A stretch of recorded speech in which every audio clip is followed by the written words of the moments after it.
प्रभु यीशु ने मंदिर में एक निर्धन विधवा को 2 तांबे के सिक्के डालते देखा। ज्यादा नहीं दे सकती? मैं कहता हूं, इस निर्धन विधवा ने सबसे ज्यादा दान दिया है, क्योंकि दूसरों ने अपने बहुत से धन में से थोड़ा सा दिया है, परंतु इसने गरीब होते हुए भी अपनी सारी जीविका और पूंजी दे दी। हमें बताइए, आपको ऐसा कहने का क्या अधिकार है? किसने दिया आपको यह अधिकार? अब मैं तुमसे एक प्रश्न पूछता हूं, यूहन्ना को बपतिस्मा देने का अधिकार परमेश्वर से मिला था या मनुष्य से?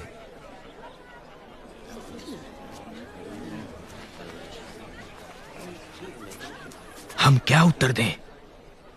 यदि परमेश्वर की ओर से कहेंगे तो वो कहेगा तुमने यूहन्ना का विश्वास क्यों नहीं किया? और यदि मनुष्य की ओर से कहें तो ये भीड़ हमें पत्थरवाह करेगी, क्योंकि ये सब यूहन्ना को भविष्यवक्ता मानते हैं। हमें नहीं मालूम ये अधिकार कहां से मिला। तो मैं भी तुम्हें नहीं बताता कि मैं ये सब कुछ किस अधिकार से करता हूं।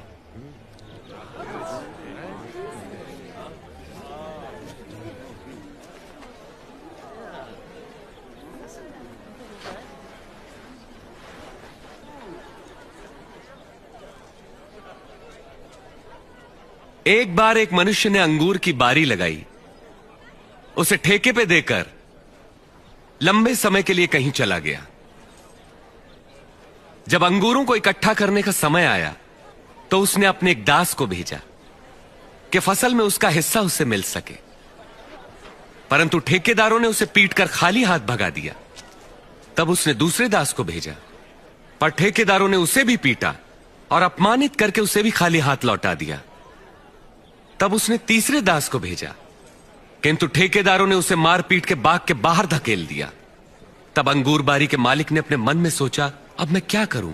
अब मैं अपने प्रिय पुत्र को भेजूंगा, अवश्य ही वे उसका आदर करेंगे। परंतु ठेकेदारों ने उसे आते देखकर आपस में कहा, यह तो मालिक का पुत्र है, उसे मार डालें तो यह जायदाद हमारी हो जाएगी।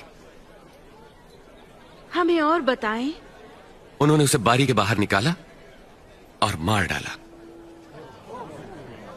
अब देखो मालिक उन ठेकेदारों के साथ क्या करेगा। वो आकर उनको मारेगा और अंगूर की बारी दूसरे को दे देगा। तो इस वचन का क्या अभिप्राय है? जिस पत्थर को राजमिस्त्रियों ने निकम्मा जान नकार दिया, वही पत्थर सबसे श्रेष्ठ सिद्ध हुआ। जो कोई इस पत्थर पर गिरेगा वो चकनाचूर हो जाएगा, और यदि यह पत्थर किसी पर भी गिरेगा तो उसे पीस कर रख देगा। गुरुजी,